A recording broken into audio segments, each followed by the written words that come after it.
Hey guys, welcome back to my channel. Okay, so I am off camera today because we are going to be cooking. We are going to be making cranberry sauce, natural cranberry sauce from real cranberries, guys, not in the can, not the jelly type, nothing like that. This is just, a bag of fresh cranberries. I believe it's 12 ounces. Perfect for the holidays. And we are going a step further. We are going to be doing a low carb. It is keto friendly, it is paleo friendly, and we are going to be using Swerve, and I believe it's erythritol is the ingredient in Swerve, and you want to be sure to look for the confectioner's one, not the regular granulated one, but the confectioner's, and I'll explain why that is so important in a minute. The other ingredients, and there's only really 4 ingredients, 5 if you count water, which I'll be putting in that cup there. We're going to add some pure vanilla extract at the end of it. In this one, there's no corn syrup added, so this is a really good brand here, guys, Spice Islands. I found it at Publix, so I believe they're, all over the place. Just look for that one. And then instead of orange juice, as most people do add orange juice into their cranberry sauce as a sweetener, we want to go low carb, so we are just going to be adding some orange zest. Now I just got these orange peels. They're the dried ones, as you can see in there, but you can go ahead and buy a fresh orange and just kind of zest on the rind and put it in there. That's totally acceptable, but we're going to use this, and that is it. That is the whole 4 ingredients. I got my pot ready to go here, and we are going to be putting this together. I'll put all the measurements up here as I'm putting it together, guys, so you'll have all the measurements. Like I said, this is just a 12-ounce bag, so and I believe it's for 4 to 6 servings. So if you have a bigger family coming, just go ahead and double the recipe, get 2 bags, and then double the recipe of everything that I'm showing you. So let's get. Okay guys, I'm gonna just go ahead and rinse the cranberries here in just this little basket here.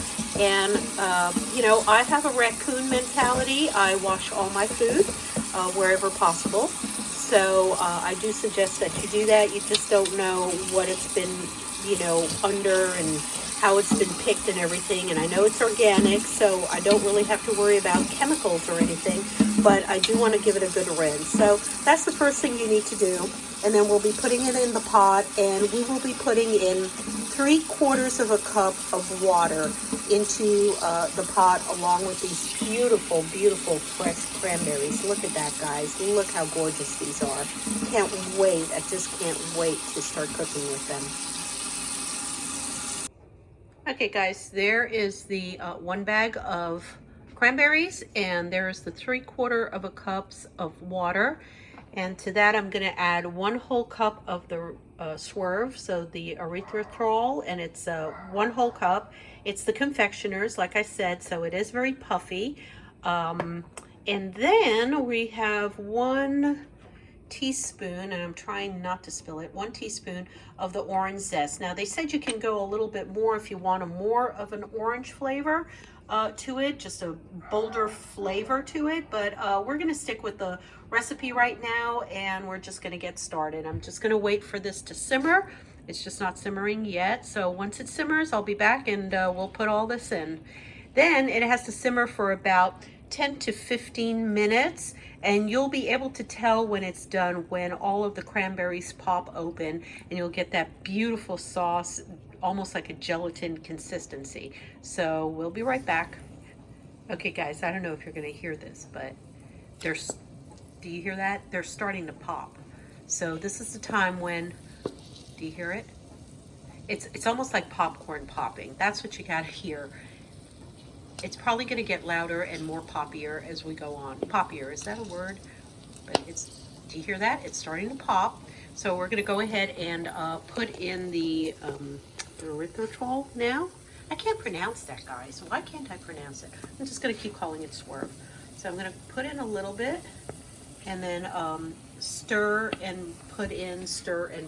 So Hold on a second. Gotta switch hands. There we go. And as it keeps popping, as you're hearing that, we're just gonna keep on putting in the swerve. Look how pretty those are. My goodness. What a wonderful sound to hear for the holidays, guys.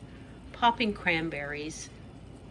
How can you not be joyous when you hear that sound? That is just a wonderment to nature. And I can already feel with my spoon that they are getting a little mushy. So I can feel that. There we go.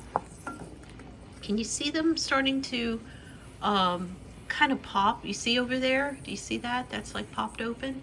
And as they pop open, they're going to release their juice. And that's what you're looking for. They're going to be simmering all the way down and getting shriveled up and all of that. And then we are going to add to that our 1 teaspoon. There it is. I'm trying not to. There you go. 1 teaspoon of orange zest. So that's going to go in there right now. And guys, that's it. That's the only ingredients there are. Now we just wait for these lovelies to bathe in here for about 10-15 minutes. Just periodically check back. It'll be on a lower simmer. I'm just trying to get them to come to the first boil. And then they'll be on a low simmer for about 10-15 minutes, maybe a little more. You know, you have to eyeball this. This is not a complete science, so you got to definitely eyeball it and see how it's coming along. And then the last thing we're going to do is put in the Spice Island Pure Vanilla Extract. That is going to be a 1/2 teaspoonful, and that will be off the flames. You do not put in vanilla directly into the flames.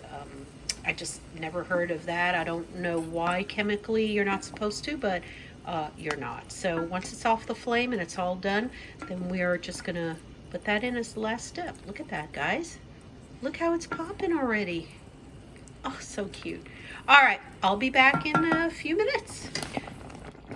Okay, guys, can you see that? That's about 4 minutes in, 4 to 5 minutes in.